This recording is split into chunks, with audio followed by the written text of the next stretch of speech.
the lesson must be learnt.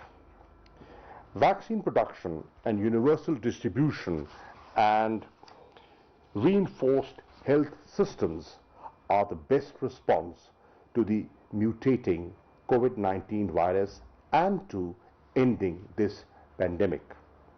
The pandemic has affected the developing countries disproportionately, both because of weak health systems and meager resources.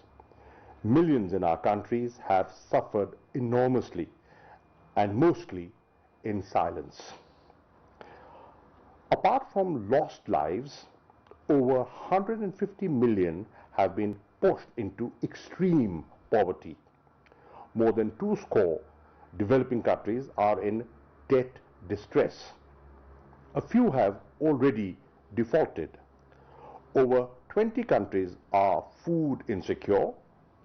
Famine stalks some, especially in conflict zones in Africa and in Afghanistan. While the massive financial injections of over $17 trillion in the richer countries have revived economic growth, most developing countries are still in the grip of the most severe recession in a century.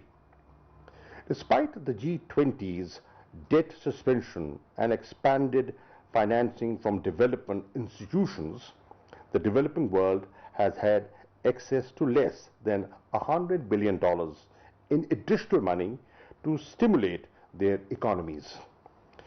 With demand reviving in the richer countries and disrupted production and supply chains, prices of all commodities and essential goods have skyrocketed, adding the burden of inflation onto the challenges facing the developing countries, and especially the most vulnerable sections of their population.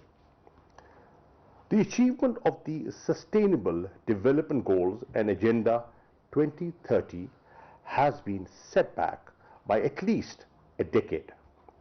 A Herculean global effort will be needed to enable the developing countries to recover and move back to the path of achieving the SDGs within the targeted timelines.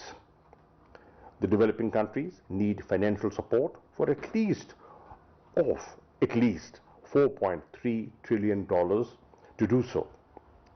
These resources must be mobilized from all possible sources: debt restructuring, fulfillment of the 0.7% ODA target, redistribution of the $650 billion in new SDRs, and larger concessional finance from the IMF and the multilateral development banks.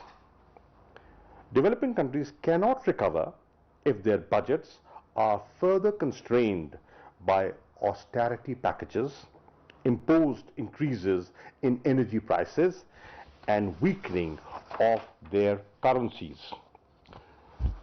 No country must be prevented from serving its people. It is also essential to address the structural and underlying causes of underdevelopment and growing inequality. One critical issue is the illicit outflow of trillions of dollars from the developing countries, draining their ability to achieve sustained growth and development. The stolen assets of developing countries must be returned without delay. We need to adopt new instruments on money laundering and tax cooperation and establish a UN body to monitor, halt, and reverse illicit financial flows as recommended by the FACTI panel. The Group of 77 and China should also promote appropriate reforms to the international financial architecture and the world trade regime to induct equity and advance development goals. World finance and trade cannot continue to leave the most vulnerable behind. Our countries need to install adequate infrastructure, in energy, transport, manufacturing, agriculture to realize sustained growth. An investment of $1.5 trillion is needed annually in sustainable infrastructure in the developing countries. The UN can and must play a leading role in mobilizing this investment. Excellencies, together with the pandemic and the development crisis, our countries also confront the existential threat of climate change and environmental degradation. The developing countries have contributed the least to the climate crisis, yet we are the ones which suffer the greatest consequences. Bold promises were made by the industrialized countries at the Glasgow COP26. It remains to be seen if these promises to curb carbon emissions by 45% by 2040, to provide over $100 billion annually in climate finance and double adaptation finance to respond to the loss and damage suffered by the developing countries will be fulfilled. It is clear that the major onus of mitigation must be assumed by the industrialized countries. The developing countries cannot be asked to sacrifice development for their people to redress the crisis created by the industrialized world. All climate actions must adhere to the principle of common but differentiated responsibility. Excellencies, Pakistan will work with all members of our group to develop effective and concerted action to respond to the multiple challenges confronting our countries. It is my hope that we will be able to convene the third South Summit in Uganda this year. Pakistan will work with Uganda to ensure the success of the summit, which will offer an opportunity for the group to set out its policies and priorities for the next decade, coinciding with the decade of action to implement the SDGs. We will also make every effort to enhance coordination, transparency and consistency in the work of the Group of 77 and China. Active coordination between the group in New York and its various chapters in other avenues is also essential to ensure coherence in the global actions of the Group of 77 and China. Perhaps we can set up a coordination council for this purpose. The group must also enhance its unity, coherence and solidarity. Each of our members must empathize with, support and accommodate the interest of other members in a spirit of solidarity. South-South cooperation is an important instrument to promote such solidarity. In that regard, we welcome China's Global Development Initiative. There are several successful examples of such cooperation within our group. We must reinforce and strengthen South-South cooperation without replacing North-South cooperation. Excellencies, our countries and peoples confront monumental challenges.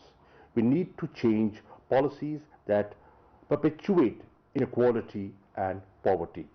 We need a positive response from the North to the legitimate objectives and aspirations of the developing world. We will not realize either without mutual support, solidarity and unity. These three aspects should be one guiding principles as we endeavor to build a better tomorrow for our peoples. I thank you.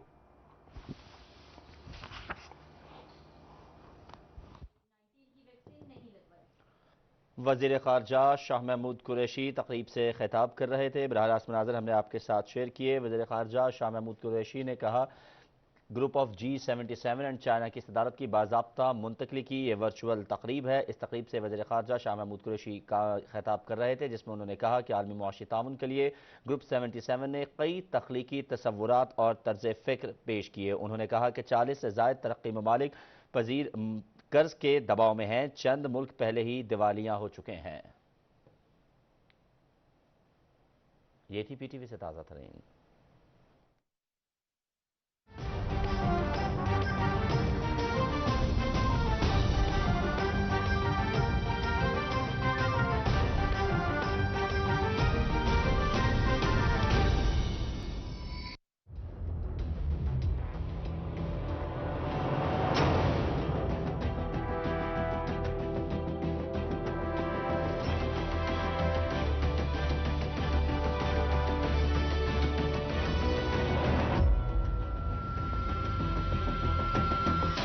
मियां नवाज ने आना भी है और फिर power में भी आना है।